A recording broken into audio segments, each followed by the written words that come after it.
Salut à tous, bienvenue donc sur la chaîne Thierry, donc hashtag Henri.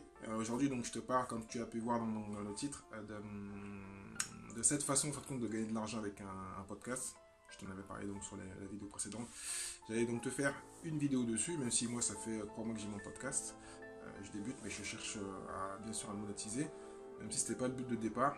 Le but c'était en fin de compte de tout simplement travailler dans la notoriété et avoir du trafic. Parce que donc, quand je fais mon podcast, je le traduis. Moi, je lui fais une retranscription, ce qui donne entre 5000 et 10 000 mots, donc c'est du contenu. Et aussi, donc, ça me permet de mettre le podcast sur YouTube, donc ça me fait aussi du contenu sur YouTube, que je partage bien sûr un peu partout, comme je l'ai dit dans une autre vidéo. Voilà. Donc, de cette façon, j'en ai... Ça ressemble un peu à ce que j'ai parlé sur notre vidéo pour comment dirais-je, comment gagner de l'argent avec un blog. Ça peut se ressembler, mais il y a des petites différences. Voilà, parce que, comme vous le savez, le podcast, c'est que de l'audio. On n'est pas sur un texte, même si on peut transférer des éléments, comme je viens de le dire, sur un blog. Donc, les gens aillent cliquer. Donc, c'est bien sûr l'affiliation et d'autres business. Mais c'est plutôt vraiment sur iTunes et sur les stations où vous pouvez donc écouter le podcast comme Stitcher et autres. Voilà. Donc, la première qui est aussi ce qui se fait donc sur YouTube, moi donc je suis pas fan mais j'en parle quand même, et j'ai vu que certains le font, parce que moi je suis beaucoup de podcasteurs et de marketeurs aux États-Unis, c'est Patreon. Moi je prends une version française, un concurrent, mais j'ai oublié le nom, donc Patreon, on va le prononcer en anglais, où par contre c'est plutôt comme un don. Les gens ils aiment donc le podcast, ils sont intéressés, ils le suivent, donc ça dépend de votre format, donc que ce soit 10 minutes ou jusqu'à une demi-heure. C'est même le gros avantage en fin de compte du podcast, c'est que les gens en fin de compte, quand ils sont fans, ben, ils vont tout écouter et ils vous suivent pendant un bon bout de temps. Donc, et ils sont plus enclins à vous aider parce qu'ils aiment bien ce que vous proposez.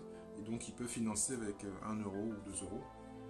Donc imaginons 1 euro avec 20 personnes qui vous écoutent. À chaque émission, si vous avez une émission toutes les semaines, ça fait une petite somme. Cumulée à l'année, plus vos autres actifs, ben, ça fait une petite somme. Puis ben, tous les jours, vous recevez 1, 2, 3. Voilà. Moi je trouve que ça fait un peu... c'est un peu spécial, ça fait un peu quémander, mais bon. Si vous allez dire je vais pas juger, j'ai jugé. Mais ça me paraît un peu spécial, je n'ai pas essayé, peut-être que j'essaierai, mais je sais pas ce que je préfère, comme je sais qu'il y a d'autres moyens de se faire rémunérer avec son podcast. Ensuite, vous avez la publicité, comme dans tout business avec du contenu, de la publicité classique. Donc, vous trouvez un partenaire et qui va donc simplement, vous allez donc le citer dans le podcast au début ou à la fin, qui fait un peu comme à la radio. Hein. Vous mettez une pause et puis vous citez le partenaire et vous le mettez un peu partout, même sur votre blog et sur partout. Vous pouvez donc faire sa pub et donc vous serez rémunéré comme ça. Le seul inconvénient de ça, c'est que ça peut des fois faire trop business classique comme la radio ou la télé, donc ça peut faire partir les gens, parce qu'en général les gens n'aiment pas la pub. Voilà. Mais bon, ça vous permet de soutenir votre activité, donc d'avoir une rémunération. Ensuite, on va passer à ce qui m'intéresse le plus, donc bien sûr l'affiliation. Donc vous pouvez donc faire de l'affiliation. Donc comme moi j'ai commencé à faire, j'ai fait même sur mon 6e podcast où j'avais un partenariat avec un Instagrammeur qui donne une formation Instagram, donc je l'ai cité, je l'ai mis dans mes liens. Dans les autres podcasts, comme j'ai mon blog où je transmets tout sur mon blog et je retranscris, ben, je mets des liens dans le texte, surtout au début parce que les gens n'iront pas lire. En général, le but c'est de l'écouter. Et puis maintenant, ce que je vais faire souvent dans mes podcasts, c'est indiquer mon lien. Souvent, comme mon lien est lié à mon nom de domaine, donc ça fait la pub à mon nom de domaine, et puis à la fin, il y a donc le produit du partenaire, voilà, tout simplement. Et donc, ça fait comme l'affiliation classique, les gens s'y sont intéressés, ils vont retaper ce qu'ils ont écouté. Ou sinon aller sur le texte pour cliquer. Donc voilà. Il y a beaucoup de marketeurs, les plus connus, ceux que je suis et que je vous ai indiqué, donc que ce soit Pat Flynn, John Lee Dumas et d'autres font des financements comme ça. Voilà. Ceux qui écoutent Tim Ferriss, pareil, au début, ils commencent 5 minutes où ils citent tous ses partenaires et des fois ils mettent ses liens. Et puis c'est un mélange de pub et d'affiliation. Voilà. Après, donc vous avez le classique du business en ligne, l'infoprenariat. Donc avec l'infoprenariat, tout simplement, donc, vous vendez votre propre formation. Quand vous prenez le podcast, vous indiquez que vous avez une formation, soit en début ou en fin. Ce que fait souvent Stan Leloup. À la fin, il indique qu'il a sa formation. Et donc vous avez écouté. Donc déjà, si vous avez été jusqu'au bout, si vous êtes enclin, vous aimez la personne, vous aimez son contenu, va être plus enclin à pouvoir donc, prendre sa formation. Et donc à la fin, donc, il annonce sa formation qu'on entend, il donne le lien, et puis vous aurez aussi le lien dans la description.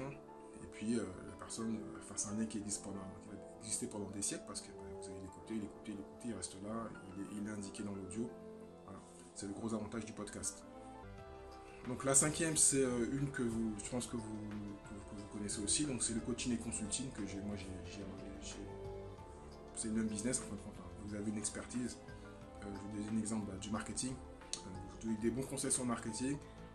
Quelqu'un qui écoute et a besoin de ce conseil, il va vous contacter directement et vous allez proposer votre coaching avec des coordonnées, dire voilà, appelez-moi à ce numéro-là, et puis vous vous déplacez ou vous faites un Skype pour donner donc, les informations.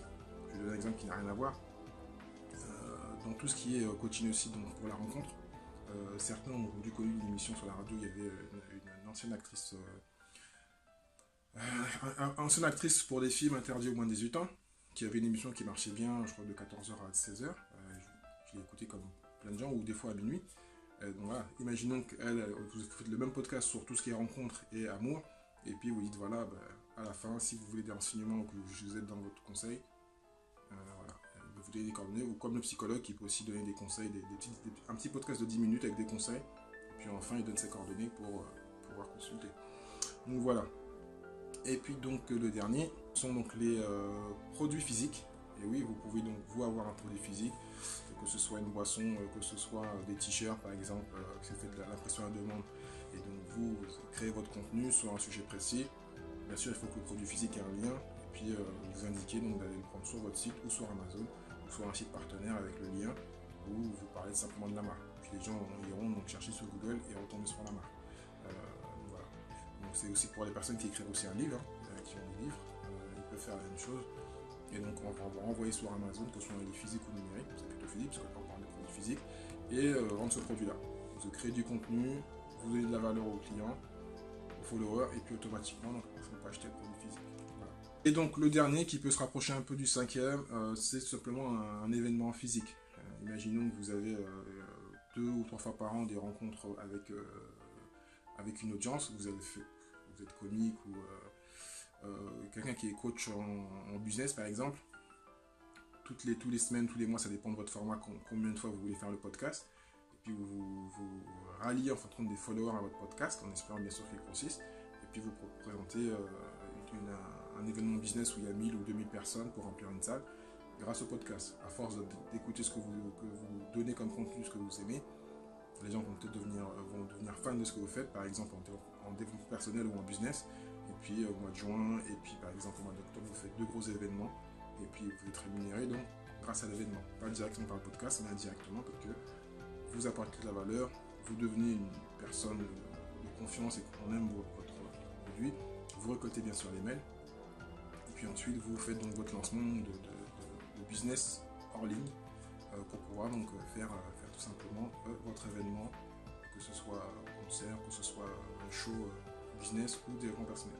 Voilà, donc cette façon pour gagner d'être rémunéré par son podcast, donc je le répète, Patreon, donc c'est plutôt du don, la publicité classique, l'affiliation, l'infoprenariat, le coaching et le vendre un produit physique, et ensuite donc l'événement hors ligne, que ce soit un événement business, coaching, développement qui est lié à votre activité, où vous rencontrez les gens physiques dans une grande salle pour pouvoir donc vendre votre activité. Voilà, donc j'espère que donc la vidéo t'a intéressé.